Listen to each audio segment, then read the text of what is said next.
paham, karena teman-teman belajar.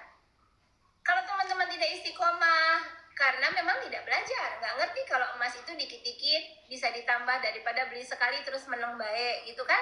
Nah, saya lebih suka sama orang yang belinya nggak besar, tapi dia konsisten.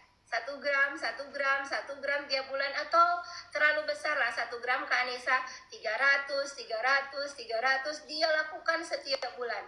Tapi dia punya emas bertambah terus. Ya, daripada orang sekali beli 5 gram tapi ngerasa sudah punya 5 gram, diam aja ya, emas lagi naik, emas lagi turun, diam aja ya. Nah, jadi kita mau belajar di sini bagaimana sih cara menyimpan emas yang benar, bagaimana sih cara ketika kita mengelola emas supaya emas bertambah, bagaimana sih seharusnya kalau kita menyimpan emas supaya dapat untung. Nah, itu yang harus kita pelajari, bukan hanya sekedar beli hari ini terus pakai, terus udah cantik diam aja, beli terus langsung simpan di lemari, udah diam aja. Nah, emas itu tidak akan berkembang kalau seperti itu. Hari ini teman-teman, saya mau kasih bocoran buat teman-teman semua ya, bukan emas yang membuat kita kaya, tapi ilmu yang kita pelajari tentang emas yang akan membuat kita sejahtera. Contoh, kalau saya tahun 2020 tidak tahu ilmu emas, simpan emas, ya, saya simpan duit aja 90 juta, saya berpikir iyalah deposito lebih untung.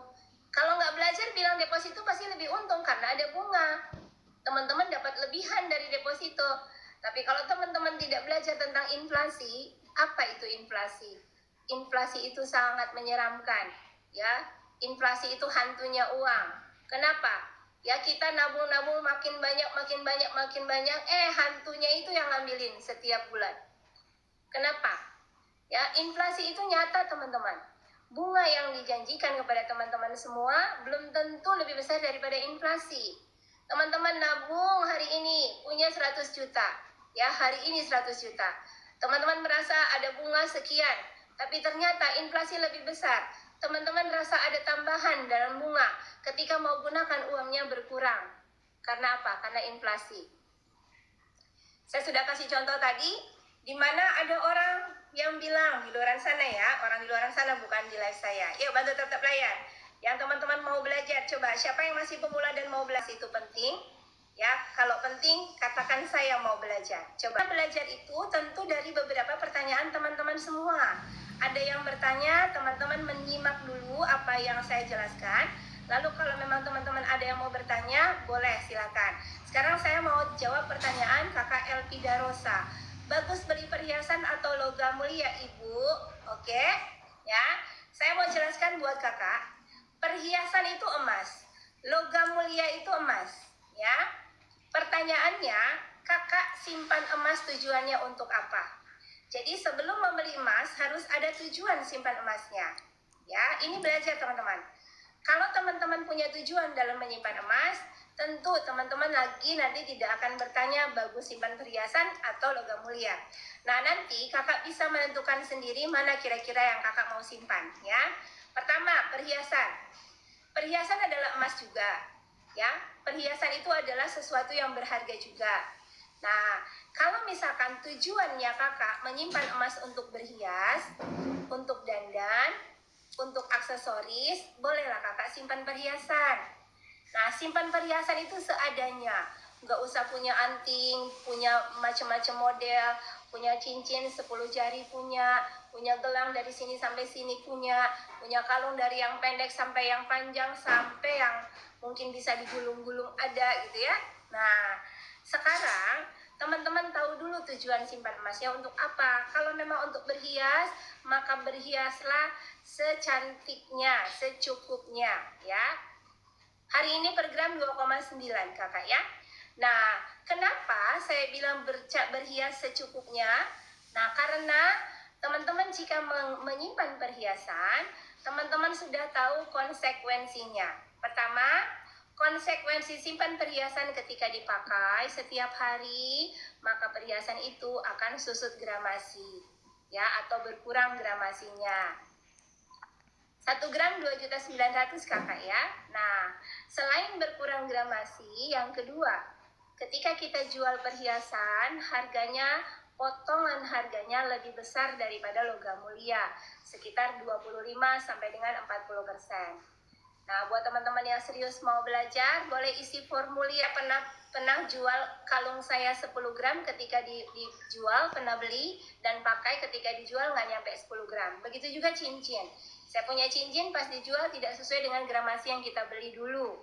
Itu adalah resiko menyimpan perhiasan karena kita pakai. Yang kedua, ya, potongan harganya lebih besar karena ada modelnya. Ya, yang ketiga, jika menyimpan perhiasan, maka untuk bisa balik modal atau untung minimal 5-10 tahun. Dia lebih panjang daripada logam mulia. Jadi kalau teman-teman punya perhiasan dijual kurang dari 5 tahun, balik modal aja sudah alhamdulillah. Karena teman-teman untung pakai. Ya, untung pakai. Ya, namanya emas itu untung pakai untuk perhiasan. Tapi kalau logam mulia, teman-teman, logam mulia itu potongan harganya hanya 6-9%, dan kalau teman-teman mau nunggu selisih untungnya sekitar 2-5 tahun. Ya, kakak, kalau LM dijual ada potongan tidak kakak? Kakak Argani, mau LM, mau perhiasan, ada yang namanya spread harga. Spread harga adalah selisih harga jual dan beli emas. Nah, saya mau kasih gambaran buat kakak Argani ya, saya mau kasih gambaran. Jadi nanti kakak Elpida boleh kakak ambil keputusan sendiri ketika sudah dijelaskan. Kakak mau simpan perhiasan atau logam mulia, nanti kakak sendiri yang putuskan. Kanisa cukup menjelaskan di sini ya. Kakak Argani, ini ada kakak Argani bertanya, kalau jual ada potongan tidak? Kakak mau jual perhiasan, mau jual logam mulia, semua di dalam emas jual belinya ada spread harga. Spread harga ini dicatat teman-teman, supaya teman-teman tahu, oh spread harga itu apa, selisih harga jual dan beli, sudah pasti ada dimanapun. Mau jual di dalam negeri, mau jual di luar negeri pun sama.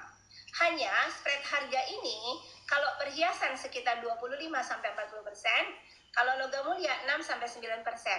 Saya mau kasih gambaran spread harga buat kakak Elpida Rosa. Misalkan, spread harga tuh begini. Saya beli emas, nih hari ini emas 100 gram 290 juta kurang sedikit teman-teman ya. Nah, sementara saya beli emas 6 tahun yang lalu 100 gram hanya 90 juta.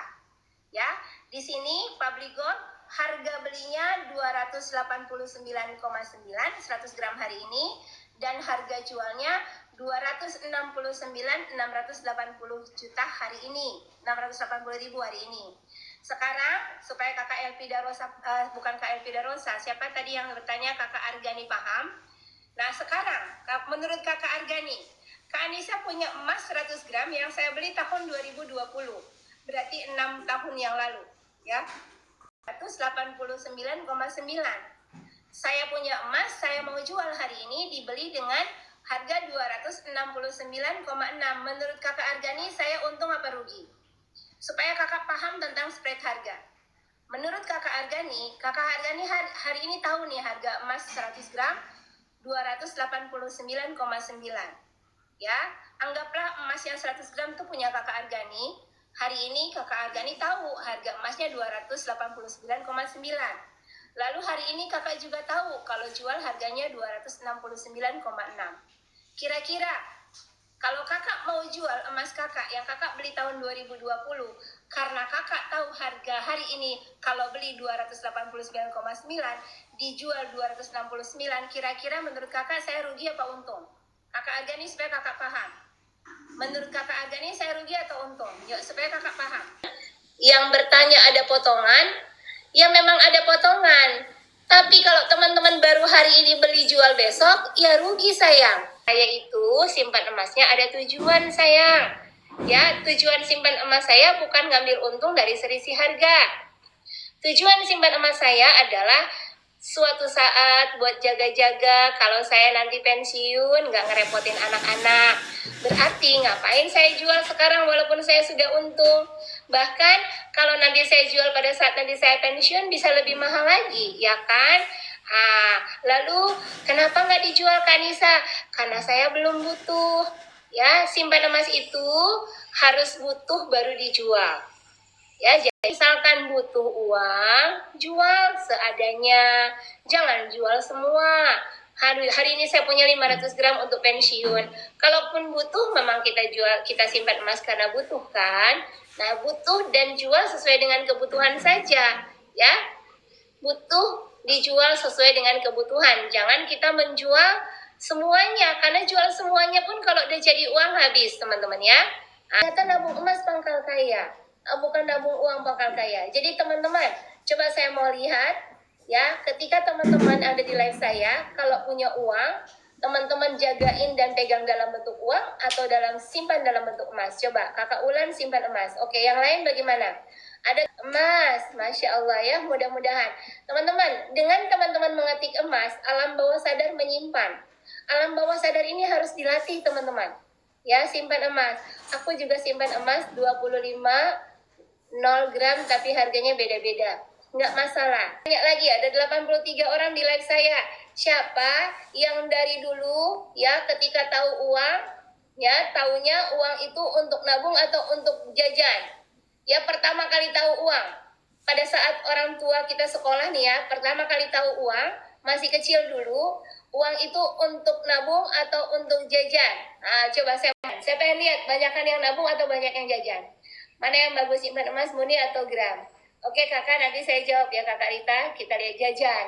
Ya, kalau saya jujur teman-teman, saya hanya mau tanya sama teman, sama nggak dengan saya? Ya, jajan teman-teman. Pertama kali saya tahu uang, waktu masih kecil, ketika orang tua punya uang, saya bilang, mama minta jajan. Nah, nggak pernah minta jajan dikasihnya uang, nggak minta uang loh. Mama minta jajan dikasihnya apa?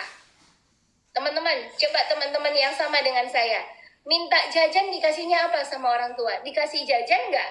Bentuk jajan itu seperti apa? Kan nggak tahu kita. Mama minta jajan, dikasihnya apa? Dikasihnya uang ya, berarti sama ya, bukan dikasih emas ya teman-teman ya. Nah, zaman kecil berarti kecilnya saya dengan kecilnya teman-teman sama. Mama minta jajan, dikasihnya uang.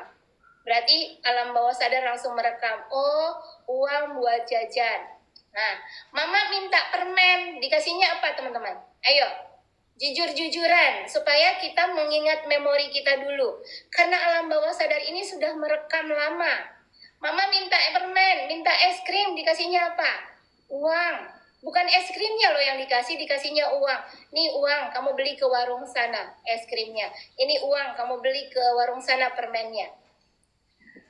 Karena sudah puluhan tahun, alam bawah sadar ini tahu kalau punya uang untuk jajan, untuk beli sesuatu, maka wajar. Kalau teman-teman sudah dewasa, punya uang, uang itu langsung dibelikan sesuatu untuk jajan, untuk belanja. Dan wajar kalau simpan uang, jarang orang sukses simpan uang.